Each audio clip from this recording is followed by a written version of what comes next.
You know, my apartment here is so bleak.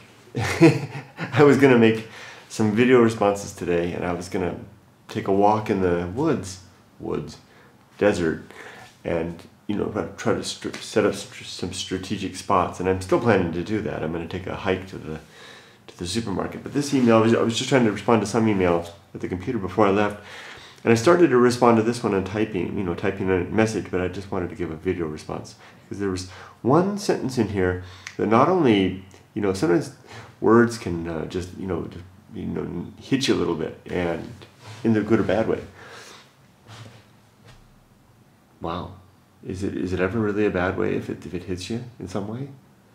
I mean, it can be bad, but maybe there's something in that too. The words that resound, the words that touch you in some way would seem to be good in just about any way, even if it's painful. Anyway, this is not painful words, but a connection of sorts. And I hope this person won't mind. I'll try to. I haven't done this in a while where I've read somebody's email, and I'm in another room, by the way. That room over there is kind of echoey, so I'm in my bedroom, so to speak. Yeah, real fancy bedroom. There's my bed. How intimate.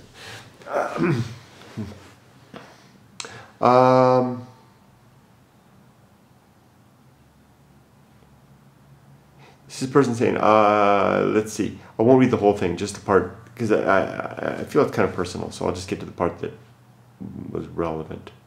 It was all relevant, but relevant to the response, I guess. I won't rattle on with pages and pages of words, but would like to give you a little bit of info about me, seeing as we all know so much about you. Here's your age, and here's some information about the family. So this is a family person.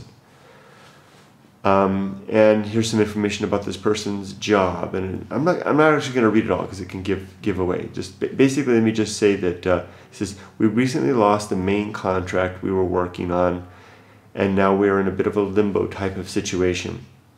Another path I'm going down, you could say, and a little unhappy face there. Yeah, I know that feeling. Life hasn't been easy by any means. And here's the sentence that got me. But I still have my breath and my family. Well, I'll leave it at that for now. And we'll send you another ditty. And so the rest is more personal stuff. This is a middle-aged man with, so you know it's a man. I was trying to keep that secret too. But it's a man with a family, working, doing, I really could relate to this. He's a guy who's working, trying to take care of his family, and circumstances are challenging. Not necessarily bad, but challenging. I love the way he said it. I still have my breath and my family. Wow. Especially after watching Victor's video, his laundry video today, talking about the funeral and the lump on his back, which is strange because that corresponds nicely with, I had a restless night last night. I was awake most of the night with worry, and the senseless kind of, well, it's not senseless. It's my job to worry as a parent and as an adult, as a citizen. I need to keep the things in my head. I need to be connected to everything around me, and it's like a game of chess in a way. You kind of have to forecast a couple of moves ahead in every different thing, and imagine the worst, so that you can have some contingency. But that gets out of hand sometimes. Like I'll worry, and I spent the night last night. I worried about my job, because my job is by no means safe. I have a good job, a very good job now, but it's by no means safe. I'm in a probationary period for a year, an economy that's really bad with threats of layoffs. I mean, it would be an utter disaster. I mean, my family and I, we really have there's no one to turn to, and there's nothing, and I've been nothing to turn to, and I've been negligent in my responsibilities in terms of getting my family, having my family. I'm probably giving away more information, more personal information than I usually would like to, but what the hell. I haven't done as well in preparing for contingencies as I could. I mean, we do have very good reserves, actually, that we could tap into, but I won't tap into those. If I wind up living in it, if it's that or living in the street, I will, of course. But still, it's very, very scary. I mean, I've got this 1-year probation period, and I'm by no means this is definitely the hardest job I've ever had in terms of I'm struggling to find my place. This is a very hard job that I've got now, very challenging, and I'm older now, and it's hard for me to live up to the thing. So I have good reason to be concerned about the job front. It's nothing like Japan, where I mean the job.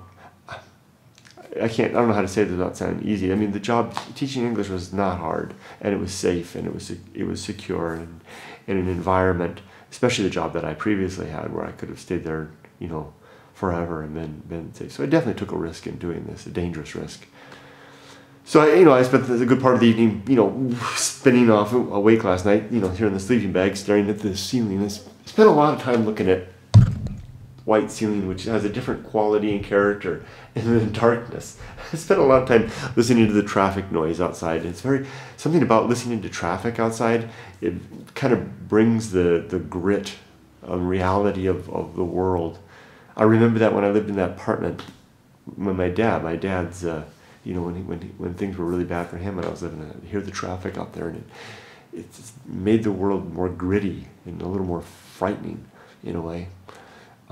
So I thought about that for a while, and then I went down another road thinking about visa stuff, and then another road worrying about my motorcycle, you know, the things I need to do to maintain it and keep it going. And then I went down another road worrying about my health and worrying about the health of my mother and my in-laws and all of us. You know, it's like a little worry party. You sit there lay in the bed, you know, with a pillow there. You're staring up at the ceiling, and you're enjoying. It's like a cocktail party. You go from one round of guests. Wow! So tell us what's going on. You share the gossip, but it's gossip about worry. And then you go to the next one, and the next one. Before you know it, it's dawn, and you're exhausted. So the comment that you made there, you know, I still have my breath and my family. It jives well because I woke up this morning and I went to the counter. I was making my breakfast, and I was going, you know, even though I've got a lot to worry about, I'm also really healthy right now. I seem to be healthy, and my wife and daughter are healthy. Everyone, even my mother's healthy. Even my in-laws are relatively healthy. You know, I mean, we'll just go ahead. We've got our life, our breath, and our family. And so I got that relating to you, hearing that. And I guess if it's nice to commiserate a little bit, huh? You know, I don't wish challenges on anybody, but I do. But it's nice to know that you're not alone in taking on the challenges of the world.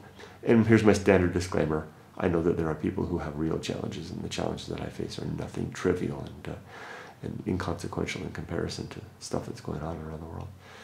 But still, these are my own, and the stuff I've got to take care of. It's the stuff I've got to take care of so that my daughter can make it into adulthood with a chance to have a comfortable, safe, comfortable home to come home to every day, with a warm dinner, meals to put in her belly, a good school to go to get educated, and good opportunities for the future.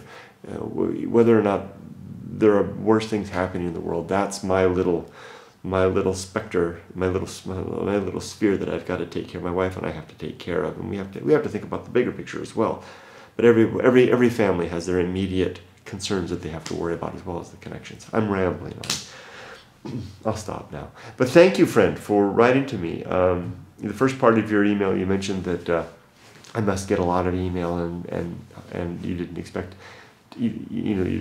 whether I would necessarily have a chance to respond. I really enjoy the email that I get. It's true, I have a hard time responding sometimes, but please, I hope you and anybody else who sees this, please never hesitate to write. I mean, the email that I get it's the cream on top of the whole thing. You know, all this stuff on YouTube and whatever I do, it's the email that I get and connecting with people that means the very most to me. I don't always get to respond as completely or as timely as I'd like, but there you go.